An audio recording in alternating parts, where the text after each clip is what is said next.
दोस्तों very good morning to all of you. Target study IQ के आज के इस शानदार वीडियो में आप सभी का स्वागत करता हूं।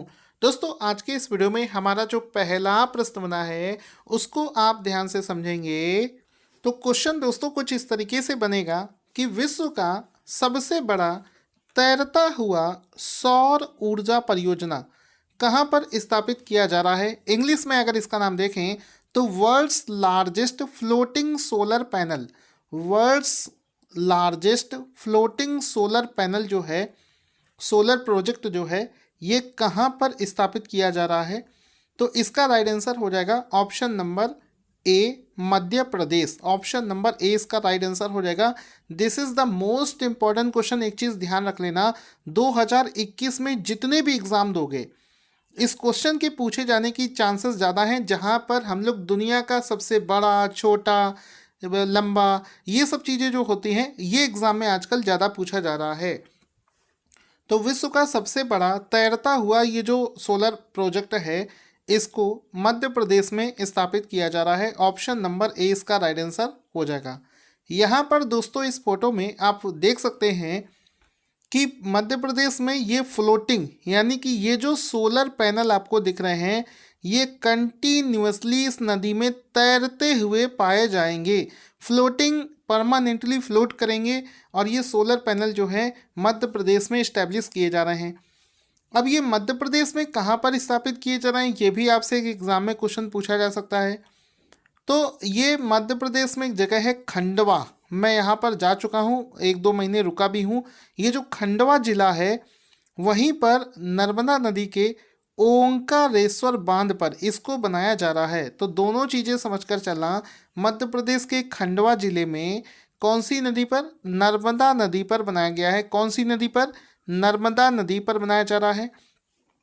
कौन से बांध पर? ओंकारेश्वर डैम पर इसको बनाया जा रहा है।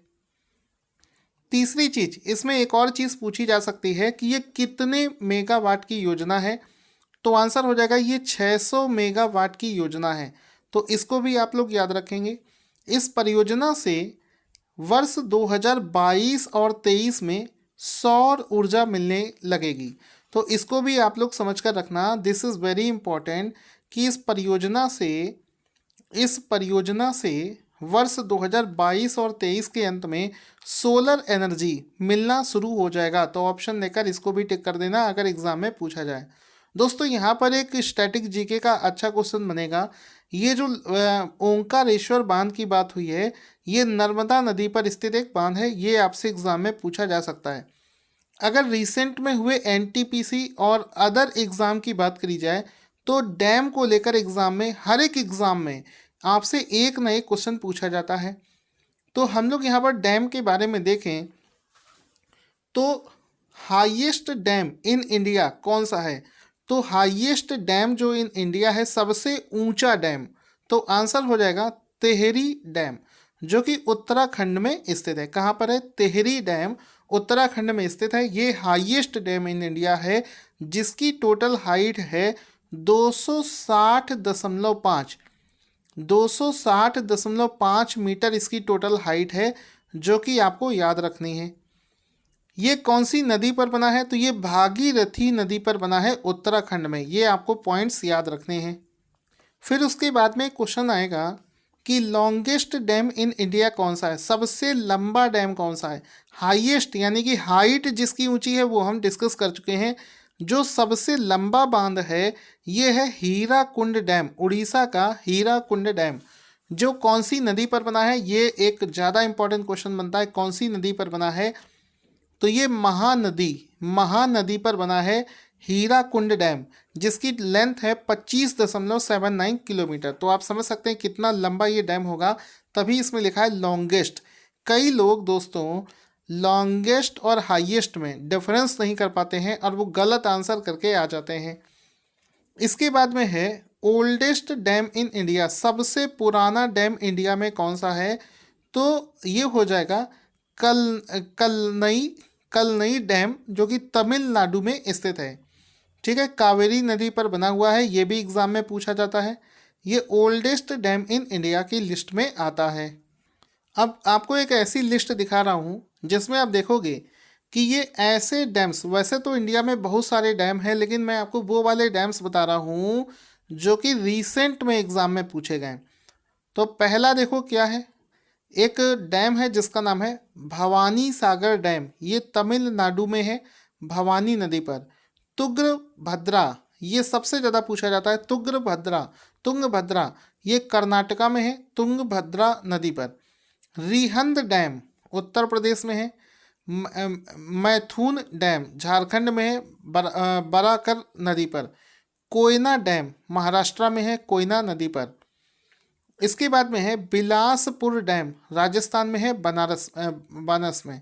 मैतूर डैम तमिलनाडु में है, कावेरी नदी पर। फिर कृष्णा राजा सागर डैम कर्नाटका में है। इंद्र सागर डैम मध्य प्रदेश में है। फिर है चेरू थोनी डैम, ये केरला में है। सरदार सरोवर बहुत ज़्यादा पूछा जाता है, सरदार सरोवर डैम कहाँ पर है, गुजरात में है, नर्मदा नदी के ऊपर। आपको पता होगा ये जो नर्मदा नदी है ये मध्य प्रदेश और गुजरात से होकर बहती है। नागार्जुन सागर योजना वाला डैम जो है तेलंगाना राज्य में है, कृष्णा नदी के ऊपर बना है। एग्जाम में बहुत रिपीटेड क्वेश्चन में से आता है।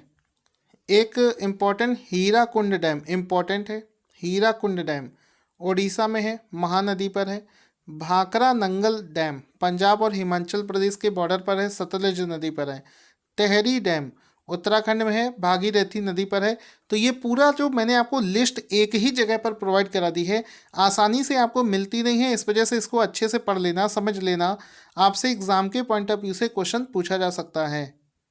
दोस्तों जितनी शिद्दत और जितनी डिटेल से आपको ये क्वेश्चन करवाया है, इसी प्रकार से हमारा जनवरी से लेकर दिसंबर तक का मंथ वाइज पीडीएफ बनाया गया है।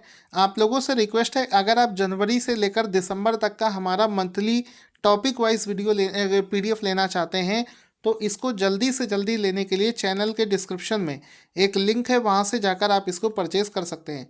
चैलेंज के साथ कहता हूँ, इंडिया के अंदर कोई भी एग्ज़ाम देने जा रहे होगे, इससे ज़्यादा नहीं पूछा जाएगा, सारे क्वेश्चंस आपको यहीं से कवर हो जाएंगे। इसके बाद में दोस्तों अगला क्वेश्चन बना है जनवरी 2021 की एक रिपोर्ट के अनुसार वर्ष 1901 के बाद आठवां सबसे ज़्यादा गर्म वर्ष कौन सा रहा है। तो आंसर हो जाएगा वर्ष 2020। तो ऑप्शन नंबर डी इसका राइट आंसर हो जाएगा कि जनवरी 2021 की एक रिपोर्ट जारी की गई है और उस रिपोर्ट को इंडियन मेट्रोलॉजिकल डिपार्टमेंट IMD के द्वारा जारी किया गया है। ये पॉइंट भी इम्पॉर्टेंट है। और उस रिपोर्ट के अनुसार वर्ष 1901 के बाद में आठवां सबसे ज़्यादा गर्म जो वर्ष है वो रहा है सन 2020। आपसे एग्जाम में पूछा जा सकता है, ऑप्शन नंबर डी इसका राइट आंसर हो जाएगा। इस दौरान यानी कि वर्ष 2020 जो था, ये ऑन एन एवरेज जो सालाना तापमान होता है उससे 0.29 डिग्री सेल्सियस जो इसका तापमान है ज़्यादा रहा है, इस वजह से इसको चुना गया है। इस रिपोर्ट को IMD के द्वारा जारी किया गया है, तो उसके बारे में जान लेते हैं। इसकी स्थापना 1875 में, इसका मुख्यालय नई दिल्ली में, और रिसेंट में एक एग्ज़ाम में ये पूछा गया है कि इसके महानिदेशक का क्या नाम है। तो मृत्युंजय मोहापात्रा, ये एग्ज़ाम में पूछा जा चुका है। IMD के महानिदेशक का नाम है मृत्युंजय मोहापात्रा, एग्ज़ाम में आपसे पूछा गया है। अगला क्वेश्चन बनेगा कि FSSAI ने जनवरी 2022 तक सभी तेलों और वसा में ट्रांस फैट की मात्रा कितने प्रतिशत तक सीमित रखने का नया नियम पास कर दिया है। तो हाल ही में FSSAI ने एक रिपोर्ट के तहत ये घोषित किया है कि जनवरी 2022 तक जितने भी पैकेट फूड्स होते हैं उनमें जो ट्रांस फैट की मात्रा है उसको 2% तक रखने का यहाँ पर लिमिटेशन रखा गया है। तो ऑप्शन नंबर ए इसका राइट आंसर हो जाएगा। ये जो ट्रांस फैट है इसकी मात्रा को 2% तक लिमिटेड रखना है। ऑप्शन नंबर ए इसका राइट आंसर हो जाएगा। तो इस रिपोर्ट को FSSAI के द्वारा पब्लिश किया गया है। साथ ही साथ में वर्ष 2021 तक के लिए इसकी जो सीमा है इसको 3% तक रखा गया है। देखो, जब भी आप कोई पैकेट वाला सामान खरीदते हो, जैसे कि चिप्स हो गया या इसके अलावा भी जो पैकेट में चीज़ें आती हैं, तो उसमें आप देखना पीछे लिखा होता है ट्रांस फैट। तो ट्रांस फैट जो होता है हमारे शरीर के लिए बहुत नुकसानदायक होता है। इससे शरीर में फैट बढ़ता है, कोलेस्ट्रॉल का लेवल बढ़ता है और भी कई घातक बीमारियां होती हैं, जिसके लिए सरकार बराबर काम कर रही है। और पहली बार सरकार ने पैकेट फूड्स में जो ट्रांस फैट की मात्रा होती है, जो कि आसानी से नहीं खत्म होती है, उसकी मात्रा को नियंत्रित करने के लिए वर्ष 2011 में सबसे पहली बार ये नियम बनाए थे, जिसके तहत 2020 में अब इसकी जो मात्रा है 2% तक करनी अनिवार्य कर दी गई है। FSSAI के बारे में समझते हैं। इसकी इस समय अध्यक्ष हैं रीता तेवतिया। ठीक है, इसकी अध्यक्ष का नाम है रीता तेवतिया। इसके जो मुख्य कार्यकारी अधिकारी हैं उनका नाम है अरुण सिंघल। इसकी स्थापना हुई थी अगस्त 2011 में और इसका जो मुख्यालय है ये नई दिल्ली में स्थित है। एग्जाम में आपसे पूछा जा सकता है। दोस्तों, कभी आप अगर आप बच्चों के लिए खिलौने परचेस करने गए होंगे तो आपने देखा होगा मार्केट में चाइना के बहुत ही शानदार और बहुत ही सस्ते खिलौने अवेलेबल होते हैं। वैसे तो ये बच्चों के खेलने की चीज़ है, लेकिन अगर आप मार्केट देखेंगे तो बहुत करोड़ों रुपए में इसका मार्केट होता है। तो हाल ही में चूंकि आत्मनिर्भर अभियान चल रहा है, सरकार ने कुछ पॉलिसीज अनाउंस करी हैं। क्या है? जनवरी 2021, मैं कन्फ्यूज़न में इसको बार बार 20 लिख रहा हूँ, इसको 21 करना है। जनवरी 2021 में किस ने खिलौनों के विनिर्माण को बढ़ावा देने के लिए टॉय कॉथन 2021 लॉन्च किया है? तो हाल ही में ये जो टॉय काथन ऑर्गेनाइज किया गया है, इसको हाल ही में रमेश पोखरियाल निशंक ने लॉन्च किया है। तो ऑप्शन नंबर डी इसका राइट आंसर हो जाएगा।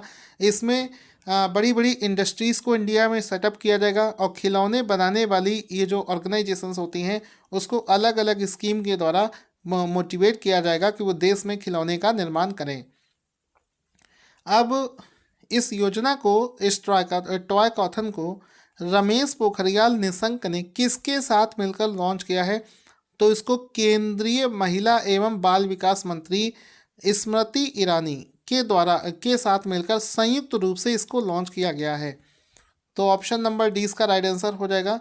यहाँ पर आपको इसका एक फ़ोटो भी दिखा देते हैं। इसमें आप देख सकते हैं कि खिलौने के मामले में इंडिया को एक बड़ा हब बनाना है। इसके लिए रमेश पोखरियाल निशंक और स्मृति ईरानी दोनों लोगों ने मिलकर इसको लॉन्च किया है। टॉय हैकाथन इसको लॉन्च किया गया है। तो ये आपको समझकर चलना है।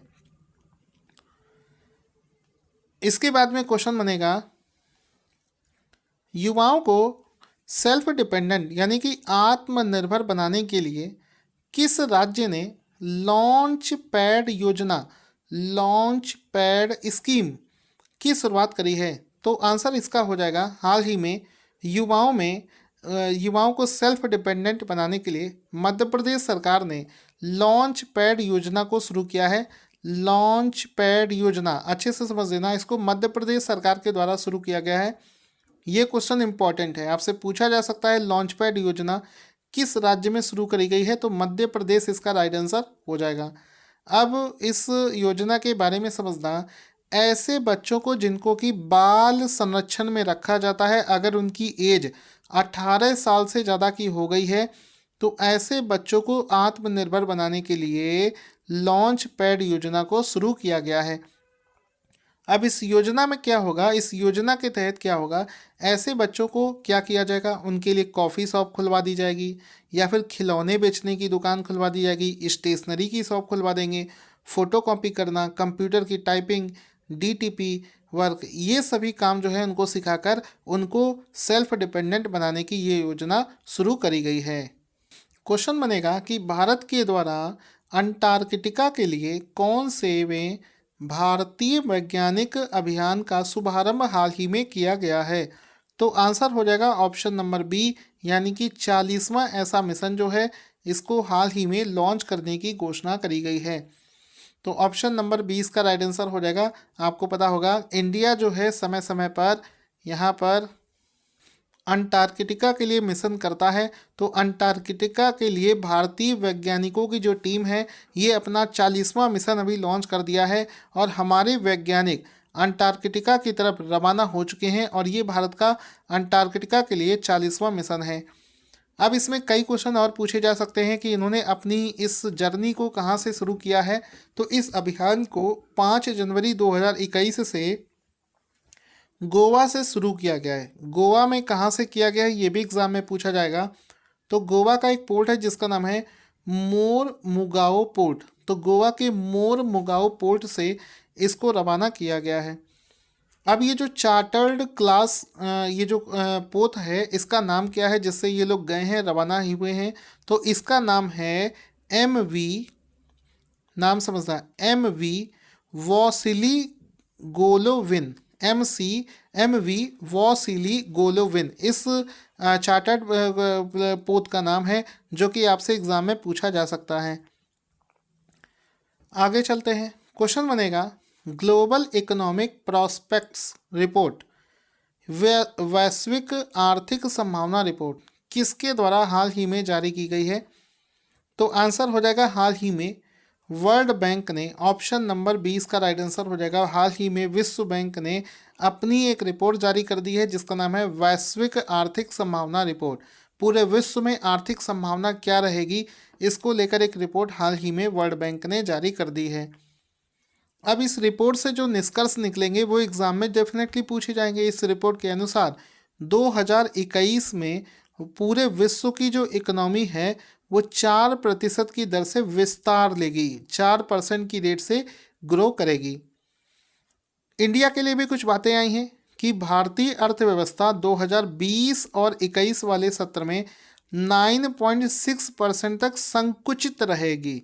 साथ ही साथ में 2021 और 22 में ये 5.4% की दर से रिकवर भी कर सकती है। तो ये भी आपको याद रखना है। चलते हैं जल्दी से अगले क्वेश्चन की तरफ। अगला क्वेश्चन बना है 2 योजनाओं को लेकर। 5 जनवरी 2021 को SLNP और उजाला योजना के कितने वर्ष पूरे हो गए हैं। तो आंसर हो जाएगा 6 वर्ष। ये मोस्ट इम्पॉर्टेंट क्वेश्चन है एग्जाम के लिए कि 5 जनवरी 2021 तक SLNP और उजाला योजना के 6 वर्ष पूरे हो गए हैं। तो ऑप्शन नंबर C इसका राइट आंसर हो जाएगा। अब इसमें आप देखेंगे उजाला का मतलब होगा Unnat Jyoti by affordable LED for all, ये उजाला का फुल फॉर्म होगा। SLNP का फुल फॉर्म होगा स्ट्रीट लाइटिंग नेशनल प्रोग्राम, ये SLNP का फुल फॉर्म होगा। तो ये दोनों जो योजनाएं हैं इसको लॉन्च किया गया है। साथ ही साथ में इस दोनों योजनाओं को वर्ष 2015 में 5 जनवरी को लॉन्च किया गया था और इस बार 5 जनवरी 2021 को इनके 6 साल पूरे हो गए हैं। तो ये भी आपको याद रखना है। दोस्तों ये दोनों जो स्कीम्स हैं ये ऊर्जा क्षेत्र से संबंधित हैं। तो इसको EESL के द्वारा लॉन्च किया जाता है। तो यहाँ पर हम लोग एनर्जी इफ़िशियंसी सर्विस लिमिटेड के बारे में जानते हैं। इसके बारे में अभी हाल ही में एक एग्ज़ाम में पूछा भी गया है। तो इसकी स्थापना हुई थी 2009 में। इसका मुख्यालय है नई दिल्ली में। चेयरमैन का नाम है राजीव शर्मा और मैनेजिंग डायरेक्टर का नाम है रजत कुमार सूद। ये भी एग्ज़ाम में आपसे पूछा जा सकता है। दोस्तों आप देख रहे हैं जिस तरीके से मैं आपको करंट अफेयर्स करवा रहा हूँ, विश्वास मानिए एक सिंगल क्वेश्चन भी आपका हमारी PDF से बाहर नहीं जाने वाला है। कुछ ऐसी चीज़ है ही नहीं कि जो छोड़ी गई हो, सारी चीज़ों को इसमें कवर किया जा रहा है। क्वेश्चन है the chronicles of philanthropy, the chronicles of philanthropy की रिपोर्ट के मुताबिक वर्ष 2020 में दुनिया में सबसे ज़्यादा दान किस व्यक्ति ने दिया है। तो ये जो रिपोर्ट हाल ही में जारी करी गई है इसमें सबसे ज़्यादा दान देने वाले लोगों में जेफ बेजोस का नाम पहले स्थान पर आता है, जो कि दुनिया के सबसे अमीर इंसान भी हैं और दान करने के मामले में भी दुनिया में पहले स्थान पर आए हैं। तो ऑप्शन नंबर A इसका राइट आंसर हो जाएगा। द क्रॉनिकल्स ऑफ फिलैंथ्रोपी के अनुसार जेफ बेजोस दुनिया के सबसे ज़्यादा दान करने वाले व्यक्तियों की लिस्ट में पहले स्थान पर आते हैं। तो the chronicles of the philanthropy 2020 report को हाल ही में जारी किया गया है, जिसके अनुसार अमेजन के मालिक जेफ बेजोस इस लिस्ट में पहले स्थान पर आते हैं, फर्स्ट पोजीशन पर आते हैं। ये आपसे एग्जाम में पूछा जा सकता है। अगला क्वेश्चन बनेगा किस शहर में स्थित असम राइफल्स पब्लिक स्कूल का खेलो इंडिया स्पोर्ट्स स्कूल के रूप में शुभारंभ कर दिया गया है। तो आंसर हो जाएगा शिलोंग। असम के शिलोंग में स्थित असम राइफल्स पब्लिक स्कूल का खेलो इंडिया स्पोर्ट्स स्कूल के रूप में शुभ आरंभ कर दिया गया है। ऑप्शन नंबर ए इसका राइट आंसर हो जाएगा। आगे चलते हैं और एक चीज़ आपको और याद रखनी है कि ये जो असम राइफल्स पब्लिक स्कूल है ये पूर्वोत्तर क्षेत्र का खेलो इंडिया योजना के तहत घोषित होने वाला पहला स्पोर्ट्स स्कूल बनेगा। ये भी आपको एग्ज़ाम के लिए याद रखना है। दोस्तों आज का क्वेश्चन जिसका आंसर आपको देना है, बजाज ऑटो कंपनी का मुख्यालय कहाँ पर स्थित है? जल्दी से इसका आंसर देना ना भूले। Thank you for watching this awesome video.